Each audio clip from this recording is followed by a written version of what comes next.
remember my first time on stage too. Again, like I've been in blues bands, and I always played rhythm guitar.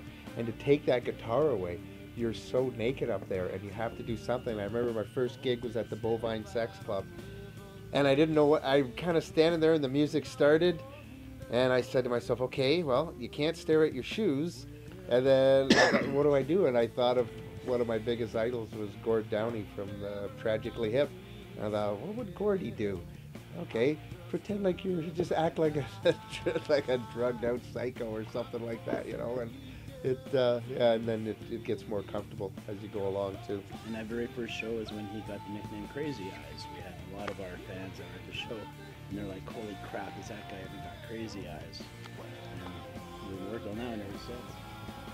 Getting back into music after being out for a long time, and I didn't know what to do, but I always work better with a goal. So I thought of a goal was, you know, I live in Canada, so nominated for a Juno would be a good goal. You know, I didn't have a band, I didn't have music, you know, so then, you know, I put an ad on Kijiji, and I was auditioning with some different bands, and, you know, everybody liked me, but it wasn't a fit. And then Jerry got a hold of me and starts talking about hard rock, that I thought, yeah, I don't know about that, whether I could do it. I'd always had this inner rock star in me, but I never, you know, again, when you got to actually do it, I'd never been on stage without a guitar either, so that was something that was interesting. But again, it took a lot of courage for me to tell him my goal.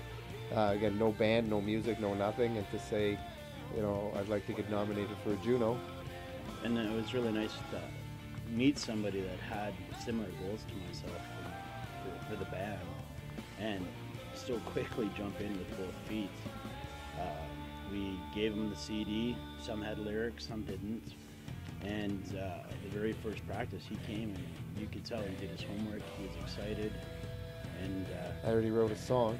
Yeah, you already wrote. I wrote it. So we met at a truck stop, and I was driving home on the 401, and I wrote the lyrics to One Step Away while I was driving. It wasn't illegal then. There wasn't a $150 fine or something like that. But yeah, because again, all these songs, there was so much heavy and heavy and heavy. And then I just heard this one beautiful melody. And again, I was like, okay, I can ease into this one, because everything else was pretty intimidating. But yeah, I got that one out, and, you know, I was a little shy about, you know, presenting it. And, you know, so I did the lyrics, and then right away I was like, well, you know, we don't have to use those if you guys don't want to.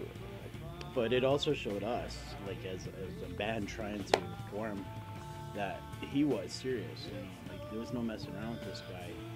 Literally within minutes of receiving our material, he wrote a song. You know, he came, he was prepared to sing. He was prepared to give it his all. And you know, we basically had maybe an hour conversation, kind of what he wants, what I want, and it just meshed. It was just, we're stepbrothers.